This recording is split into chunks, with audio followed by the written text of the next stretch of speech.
अस्सलाम वालेकुम जी। ये आप देख रहे हैं government girls primary school Basal है, जो कि डेरा फ़कीराबाद दरबार शरीफ के करीब वाक़या है। इसके साथ कुछ ऐसे हुआ है कि इनका ट्रांसफार्मर जो कि वापडा से इशू किया गया था, वो मुतलका स्टाफ ने मिली भगत से किसी और को राज़ी करने के लिए इन बच्चों को महरूम करके स्कूल का ट्रांसफार्मर किसी और जगह पे लगा दिया है।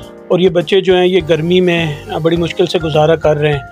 इनका जब हमने अपने ज़राए से मालूमात हासिल की तो उनका कहना था कि इस स्कूल का इशू किया हुआ जो मीटर है वो ऑफिस में पड़ा है और स्टाफ ने मिली भगत से इनका जो ट्रांसफार्मर है वो किसी और जगह पे लगा दिए। जब हमने मुतलका बंदे से रब्ता करने की कोशिश की तो उसका कहना था जी कि वो यहाँ पे डर था कि चोरी ना हो जाए, तो हमने किसी और को लगा के दे दिए है। तो हम कोशिश कर रहे हैं कि दोबारा वो ट्रांसफार्मर यहाँ पे स्कूल में लगा के दे दिया जाए।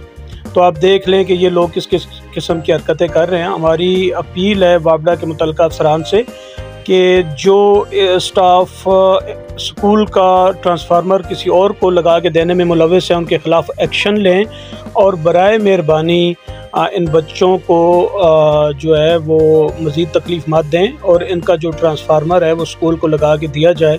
और उम्मीद है कि ये काम जल्द अज जल्द किया जाएगा। ये बहुत बड़ी ज़्यादती है कि स्कूल के बच्चों को महरूम रख के आप किसी और को राज़ी करने के लिए इनका ट्रांसफार्मर किसी और को दे दें और हमारे जो मासूम बच्चे हैं वो इसी तरह गर्मी में पड़े रहें। गलती स्कूल वालों की भी है कि ये काफ़ी टाइम हो गया, इनको ये भी उंगली दांतों में दबा के बैठे रहें। इनका काम बनता था किसी को बताते या कम से कम मीडिया तक ये बात पहुँचाते तो हम इस मामले को पहले हाईलाइट कर लेते। लेकिन उम्मीद है कि वापडा के मुतल्लिक़ अफसरान ज़रूर एक्शन लेंगे और इन बच्चों को स्कूल का जल्द अज जल्द ट्रांसफार्मर लगा के दे दिया जाएगा। शुक्रिया।